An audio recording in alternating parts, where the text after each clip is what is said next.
And then the second thing is anachronism, is where you might accidentally say that your great-grandfather took the train to so-and-so place. Well, maybe trains weren't around back then. You've seen it in movies where they've set something in the 1930s and they've got, the wrong kind of Coca-Cola bottle or something like that. You want to make sure you don't do that as well. And here's an example from me. My third great-grandfather owned a cardboard manufacturing shop, and it burned down in the 1840s. And the first thing that popped in my head was cardboard, like that. And then go ahead. What they really were talking about was cardboards, where you carded cotton and wool. You get all the seeds and then start making them. So just something to look out for. And then I'm jumping to the end because there's an index. I wanted to see if you have a lot of places and people's names in your book, I would go ahead and make an index, because people in the future, they're going to look in the back and they're going to look for their grandfather's name, or they're going to look for their last name to see if they want to read your book.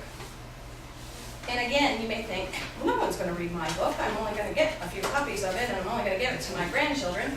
But again, people pass away and our books get lost, and they wind up in the library where everybody's reading them.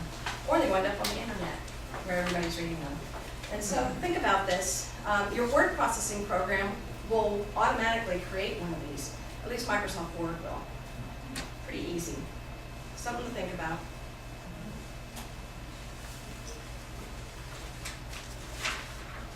Okay. And then I mentioned genealogy software, which you may or may not be interested in. There are books that will tell you how to number things. If you want to make some charts about how you're related to great-grandfather, there's numbering systems that people use. And this is a book that I put in your syllabus if you really want to get into numbering everybody in the standard way that's used in genealogy. But you may want to think about getting something like PATH, because it will do it for you.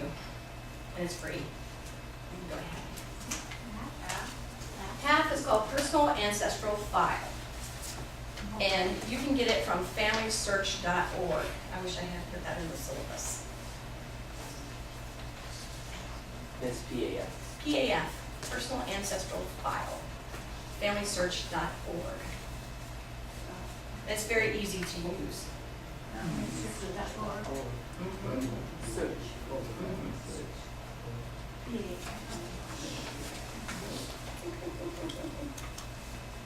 How secure is that? Mm-hmm. How secure is that? You can download it. You can download it there for free, and it becomes on your computer. Yeah. So that brings up a really good point, because a lot of people are very quick to put their information up on like Ancestry as a tree as soon as they get their information. You can do that, but you need to be careful, because it's hard to correct that information once it's out there. You want to be kind of done before you put it up on Ancestry. And also, it's a little tricky in downloading it again and getting the numbering systems. So, also, there's a lot of trees on Ancestry that aren't backed up with sources and where did you get that information kind of stuff. I don't know. Let me take a poll. Have you used Ancestry before? Okay. And have you found any errors on it yet? I found a lot of wrong information on it, so you have to work to correct that. It's part of the process with Ancestry, is that wrong information is there, but that's okay, because there's lots of people looking at it to correct it. So there's a benefit in that as well. Okay, I think I'm going to scare people with the next section. Source citations, proof and support. Where did you get that information? The moment you put your book out, you're going to get a call from your cousin who said, that's not right. Great-grandma so-and-so did not do that. And so you just say, okay, well, you write your own book, cousin, or I'll collect it on the next printing, that sort of thing. So, but you can avoid that, at least to some degree, by citing your sources. Do you remember writing your term papers back in school where you had to, where you got that information and you'd add a little footnote mark and put it at the bottom? That's what I'm talking about. So, you looked up where your family lived in 1910, you found it on the census, on Ancestry. You could put that as the source of that information. And that's one of the reasons we do it. We don't want to plagiarize, we want to give credit to other authors that we're using for our information. And it also just tells the reader, hey, I did my research, this is accurate. I got it from the 1910 census. You can look it up yourself. Here it is. Here's where you can find it. And usually today, footnotes are ideal over endnotes. Do you ever read a book where the source is at the bottom of the very page, so you don't have to flip to the back of the book to look at it? That's what a footnote is. And if you go to the next one, I'll show you an example. And this is a very long one. And I don't want to scare you off with this one, but this is how genealogists are doing it these days. So you have everything. You've got what it is, 1900s census, where it was taken, Suffolk County, Massachusetts. It was a population schedule, and here's the enumeration district for that area. And here's the family that I'm talking about. And the head of household's name is Angelo. It's a digital image that I got off Ancestry, and here's the day I accessed it. And there's the microfilm. If you want to go to the National Archives and look at it, there's the microfilm roll. That's where I got that information. So I don't want to scare you away with that.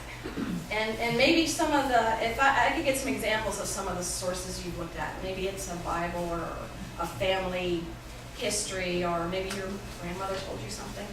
Well, how would you do that? Anecdotal. That's a good one, because most of your sources might be that. It's better to source a thing than a person. So you're going to take notes. When you talk to your grandmother, you're going to take some notes. I would source those notes. Notes taken by your name on this date, held in the author's files. And I can write you an example of that. What if you don't have the person to talk to, so they're just recollections? You remember it from your childhood? Then you could just say, my personal notes as written on 17 September 2011, referencing recollections from my grandmother and great-grandmother. And then put the footnote should be all on the bottom of the page rather than making somebody go to the back of the book. Exactly, and the wonderful thing is Microsoft Word will do this automatically. I don't know if you remember taking typing class where you had to make sure you saved enough room for your footnotes at the bottom. And frustrating, so Microsoft does it automatically. They make it really easy. And I noticed, I tried to do it on Blurb directly, but you'd have to do it in Microsoft Word and then port it over to Blurb. Otherwise, they won't let you do it. So this, this might scare you off a little bit. So I wanted to at least give you an example of how to do one easy. Okay. As we said, source a thing, not a person, when you can. And just include as much information as you can about the source, and so the reader can go find it if possible. I mean, if it's sitting in your files, then maybe they could call you. Maybe, maybe not. But if it's, the census, then they would know where to find it. So, I'm scaring you again. But these are the books that genealogists use to write these source citations, evidence explained, and I put that in your syllabus if you really want to go after that. And then Chicago Manual Style is sort of a writer's guide